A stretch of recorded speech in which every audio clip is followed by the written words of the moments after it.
Welcome back to the first 50. We're at lesson 24, and today's command is delightfully simple: groups. Think of it as the minimalist sibling of ID, where it gives you the full ID card with UIDs, GIDs, and every detail. Groups just answers one question: which groups am I in? 6 letters, 1 line of output, quick scan. That's it. So what does groups actually do? It prints the group names your current user belongs to, space separated, no UIDs, no GIDs, no clutter. Primary group first, then your supplementary groups. And here's the nice touch: type groups followed by a username, and you'll see that person's groups instead. Same pattern you saw with ID. Why have it separate from ID at all? Same reason WUAMI exists.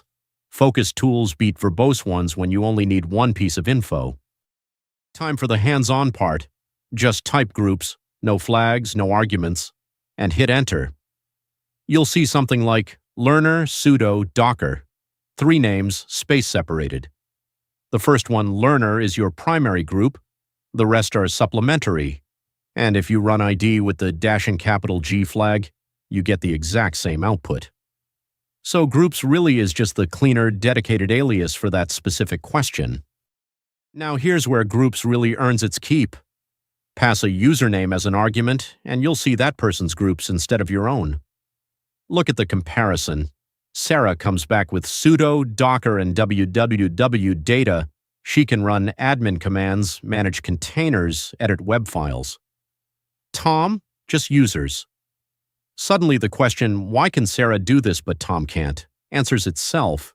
And if you're auditing a whole team, you can pass several names at once, group Sarah, Tom, Mia, and each line gets labeled for you. So when do you reach for which? Think of ID as the full identity card: UID, GID, group numbers, group names, all dumped at once. Great when you need the complete picture, but noisier than you usually want. Groups is the focus sibling, just the names, space separated, easy to eyeball. Rule of thumb: if Tom only wants to answer, am I in the Docker group? Groups wins. If he's debugging permissions end to end, ID earns its keep. And here's exactly that idea in action. Sarah needs Docker access for her script, so interactively she just pipes groups into grep docker. Match found, she's in. But the real magic is the scripted version. Wrap it in an if statement with grep q, and now she's got a silent pre-flight check.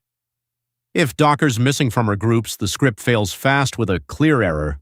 1 line scriptable, done. Now here's a trap beginners fall into all the time. The command is called groups, so it feels like it should add or remove them, right? Nope. If you type groups add docker Tom, Linux happily looks up 3 users named add, docker, and Tom. No error, no warning, just nonsense. To actually add Tom to the Docker group, you need sudo usermod ag docker Tom. Remember, groups reads, usermod writes. The name is literally the whole job description. So groups rarely works alone. It teams up with 3 trusty partners. Pipe it into grep when you need a yes or no answer in a script. Groups grep q sudo, then check the exit code.